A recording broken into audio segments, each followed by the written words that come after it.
بادشاہ نے پہلے وزیر اعظم عزیز مصر جس کا نام قطفیر تھا اس کو معزول کر دیا، پھر اس کا انتقال ہو گیا۔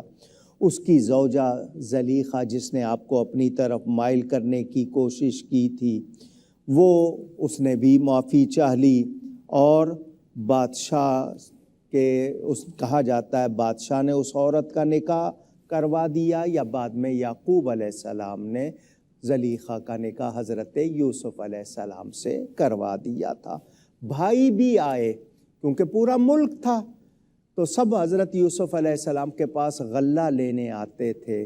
غلہ لینے بھائی جب تیسری دفعہ آئے تو حضرت یوسف علیہ السلام نے ان پر اپنا آپ ظاہر کر دیا کہ میں تمہارا وہی بھائی ہوں جس کو کنویں میں پھینک گئے تھے۔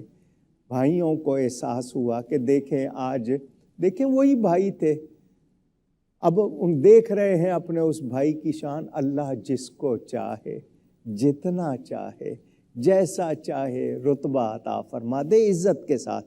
جو دوسروں کا چھین کے لیتے ہیں وہ بات نہیں ہے، عزت کے ساتھ اللہ تعالیٰ جس کو عطا فرمائے۔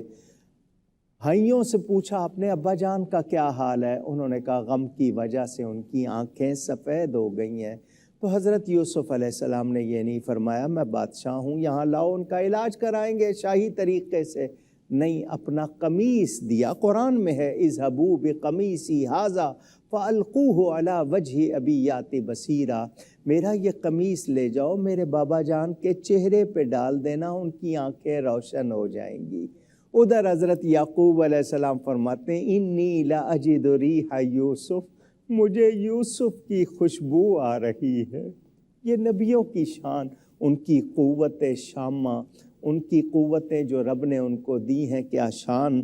اس طرح پھر بعد میں سارے بھائی 10 کے 10 بھائی آئے۔ آپ نے بنیامین کو اپنے پاس، سگا بھائی تھا ایک ہی ماں سے، باپ کی طرف سے تو سارے سگے تھے، یہ ماں کی طرف سے بھی اس کو اپنے پاس روک لیا۔ کذالک کدنا لیوسف، اللہ نے طریقہ بتایا۔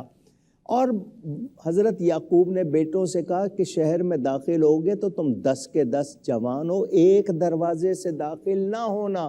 یہاں بتایا کہ اکٹھے جاؤ گے نظر لگ جائے گی، الگ الگ دروازے سے جانا۔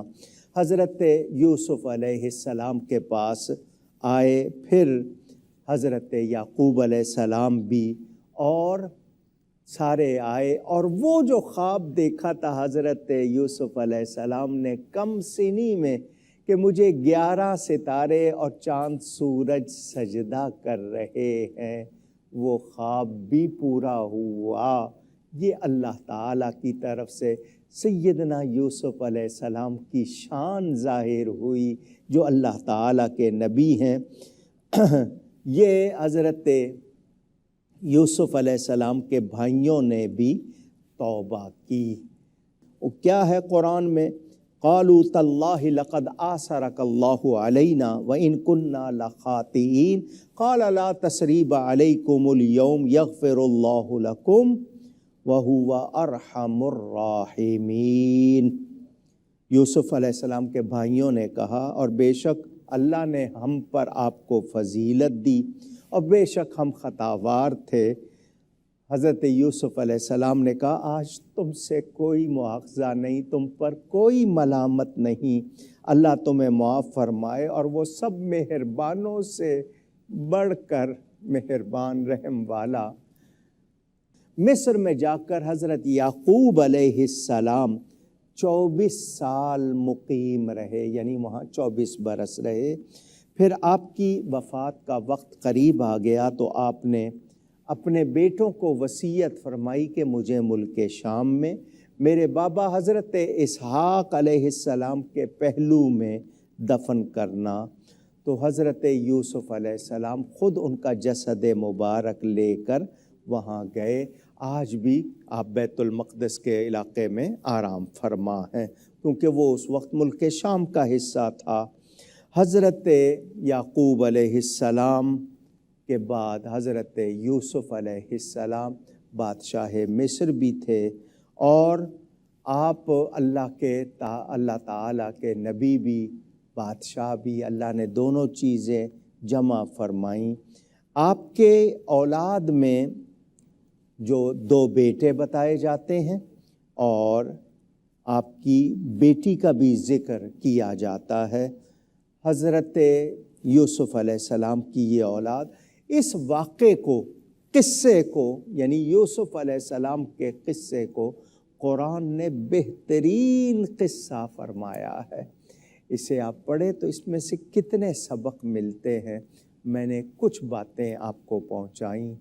بدگمانی نہیں کرنی چاہیے، غلط الزام نہیں لگانا چاہیے، حسد نہیں کرنا چاہیے اور تہمتوں سے بچنا چاہیے، اور ہم کو ایک دوسرے کے ساتھ بھلائی کرنی چاہیے۔ خطا ہو جائے تو معافی چاہنی چاہیے، اور معافی چاہی جائے تو معاف کر دینا چاہیے۔